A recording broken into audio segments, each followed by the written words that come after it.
ఇక వార్తల్లోని వివరాలు చూద్దాం. బుగ్గపాడు ఆదివాసీలపై జరిగిన దాడికి ప్రభుత్వమే బాధ్యత వహించాలని సిపిఐ ఎమ్మెల్యే డెమోక్రసీ రాష్ట్ర కార్యదర్శి వర్గ సభ్యులు అవనూరి మధు డిమాండ్ చేశారు. సోమవారం న్యూ డెమోక్రసీ కార్యాలయంలో జరిగిన కార్యక్రమంలో ఆయన మాట్లాడుతూ సత్తుపల్లి మండలం బుగ్గపాడు చంద్రాయపాలెంలో జరిగిన ఘటనకు కారణం అటవీ శాఖ అవలంబిస్తున్న ద్వంద్వ విధానాలేనని అన్నారు. చంద్రాయపాలెం బుగ్గపాడు పరిధిలో సర్వే నెంబర్ 343, 359లో గల 400 ఎకరాల భూముల్లో 170 ఎకరాలకు 50 సంవత్సరాల క్రితమే ఆనాటి ప్రభుత్వం పట్టాలు మంజూరు చేసిందని, రెవెన్యూ డిపార్ట్మెంట్ రైతులకు హక్కు పత్రాలు అందజేసిందని, వీరి పూర్వీకులు కొంతకాలం సేద్యం చేసుకున్నారని, భూమి సారవంతమైంది కాకపోవడంతో పంటలు సరిగా పండకపోవడం వలన అటవీ శాఖ వారు VSS ల పేరుతో జమాయిల్ మొక్కలు పెంపకం చేసి వచ్చినటువంటి ఆదాయాన్ని పట్టాలు కలిగిన ఆదివాసీ రైతులకు అందజేస్తామని తెలిపారని అన్నారు. బుగ్గుపాడు ఆదివాసీ రైతులు తమ భూములను తామే దున్నుకొని సేద్యం చేసుకుంటామని, కొన్ని సంవత్సరాలుగా ఫారెస్ట్ వారికి అర్జీలు పెట్టుకున్నా పట్టించుకోలేదని అన్నారు. ఇంకా ఈ కార్యక్రమంలో CPI MLA democracy Yellandu division కార్యదర్శి తుపాకుల నాగేశ్వరరావు, అఖిల భారత రైతు కూలీ సంఘం AIKMS ఖమ్మం జిల్లా కార్యదర్శి వై ప్రకాష్, ప్రగతిశీల మహిళా సంఘం POW ఖమ్మం జిల్లా కార్యదర్శి వై జానకి పాల్గొన్నారు. నిన్న బుగ్గపాడు చంద్రాయపాలెం గ్రామాల మధ్య ఉన్నటువంటి భూమి వివాదానికి, ఆ ఘర్షణకి ప్రభుత్వమే, ఫారెస్ట్ వారే బాధ్యత వహించాలని చెప్పి సిపిఐఎంఎల్ న్యూ డెమోక్రసీగా మేము డిమాండ్ చేస్తున్నాం. ఈ ప్రాంతంలో ఆదివాసీ గిరిజనులకు 400 ఎకరాల భూమిని 50 సంవత్సరాల క్రితం వీళ్ళకి పట్టా హక్కుల్ని కల్పించడం అనేటువంటిది ఆనాటి ప్రభుత్వం జరిగింది. ఈ భూమిని పంటలు పండక రకరకాల కారణాలతోటి, పేదరికంతో ప్రజలు కొంతకాలం సేద్యం చేసి దాన్ని పీడుగా ఉంచారు. ఫారెస్ట్ వారు ఏం చేశారంటే VSSల పేరుతోటి ఈ భూమిలో ప్లాంటేషన్లు పెంచుతామని చెప్పి భూమిలో ప్లాంటేషన్ వేయటం జరిగింది. తర్వాత భూమిని నరికి కొంత ఫారెస్ట్ని అమ్ముకోవటం కూడా, జమాన్ని అమ్ముకోవటం కూడా ఫారెస్ట్ వారు జరిగింది.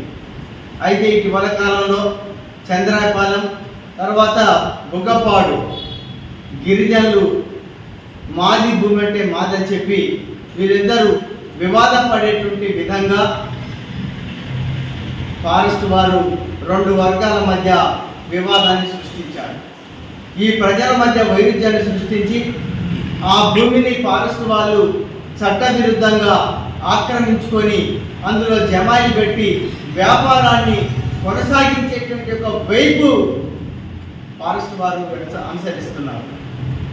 ఈ మధ్యకాలంలో కొంత జమాయిలు నరికి తర్వాత దాన్ని మళ్ళీ తిరిగి జమాయిలు పెట్టడానికి ప్రయత్నం చేస్తే, అయ్యా మాకు పట్టాలు ఉన్నాయి, ఈ భూమి మాకు చెందుతుంది, మా భూమికి ఇగో ఈ హక్కులు ఉన్నాయని చెప్పి బుగ్గపాడు గిరిజనులు ఫారెస్ట్ వారికి, ప్రభుత్వానికి విన్నవించుకున్నారు.